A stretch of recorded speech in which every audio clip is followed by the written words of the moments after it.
रायगड महाराष्ट्रासह देश विदेशातील ताज्या बातम्या पाहण्यासाठी मॅक्स इंडिया लाईव्ह चॅनलला सबस्क्राईब करा आणि बेल आयकॉन दाबायला विसरू नका. तुम्ही विचारणार सर, आज आढावा बैठक झाली, काय विषय? पक्ष बळकटीकरणासाठी प्रदेशाध्यक्षांनी प्रत्येक जिल्ह्यात निरीक्षक नियुक्त केलेले आहेत. आतापर्यंत आम्ही चार तालुक्यांच्या मीटिंग झालेल्या आहेत. अतिशय सौहार्दपूर्ण वातावरणात या मीटिंगा झाल्या आणि पक्ष बळकटीकरणाशिवाय दुसरा कोणता विषय नाही.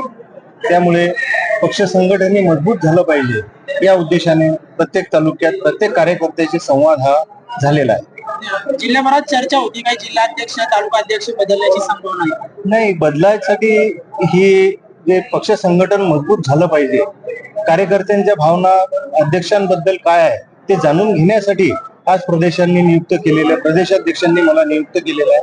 त्यामुळे मी इथं सर्व चारही तालुक्यात मिटिंग झालेली आहे आणि अतिशय चांगली मिटिंग झाली. शेतकऱ्यांचं अनुदान जे आहे ते अधिकारी आणि कर्मचाऱ्यांनी लाटलेलं आहे. खूप मोठा घोटाळा समोर आलेला आहे. कोणतं अनुदान? गारपीट आणि अतिवृष्टीचं. त्या अनुदानामध्ये अधिकाऱ्यांनी कर्मचाऱ्यांनी जे काही घोटाळे केले त्याची निश्चितपणाने आपण चौकशी लावू आणि शेतकऱ्यांचे पैसे परत शेतकऱ्यांना देण्यात येतील याची खात्री देतो. नाश्ता अनेक ठिकाणी जलजीवन मिशनचं काम जे आहे ते अपूर्ण आहे आणि काही ठिकाणी निकृष्ट दर्जाचं झालं. ज्या ठिकाणी जलजीवन मिशनचं काम अपूर्ण आहे, निकृष्ट दर्जाचं झालं, त्या गावाला पाणी नाही मिळालं, त्यांची आपण खासदाराच्या अध्यक्षतेखाली दिशा समिती असते, त्या समितीमध्ये आपण त्यांची इन्क्वायरी करू आणि गावाला पाणी देऊ. सर, जिल्ह्याभरात तीव्र पाणी टंचाईचा सामना व चारे टंचाईचा सामना शेतकऱ्यांना करावा लागत आहे का? त्याच्यावर जिल्हाधिकारी महोदयाकडे एक मीटिंग घेतली जाईल आणि टंचाई दूर करण्याचा आपण प्रयत्न करू. पुढे नॅशनल हेरोल्ड प्रकरणी 25 एप्रिलला सुनावणी आहे. ईडीनं चार्जशीट दाखल केली, त्यामध्ये राहुल गांधी आणि सोनिया गांधी यांचं नाव. त्याच्यात आता नवीन काही राहिलं नाही की त्या देशामध्ये आमच्या पक्षात या नाही तर तुम्हाला ईडीचा धाक दाखवतो हा धंदा चालू आहे. त्याच्यामध्ये नवीन काय केलंय?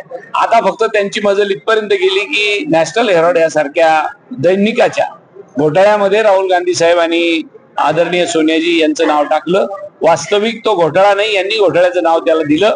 वास्तविक त्यात अनेक दिवसापासून तो पेपर सुरू आहे.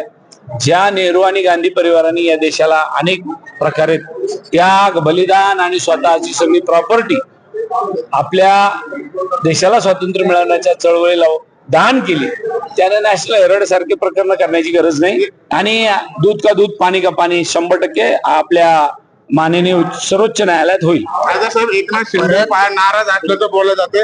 आज त्यांनी थेट घेतले. राज ठाकरे साहेब आगे आगे देखो होता है क्या.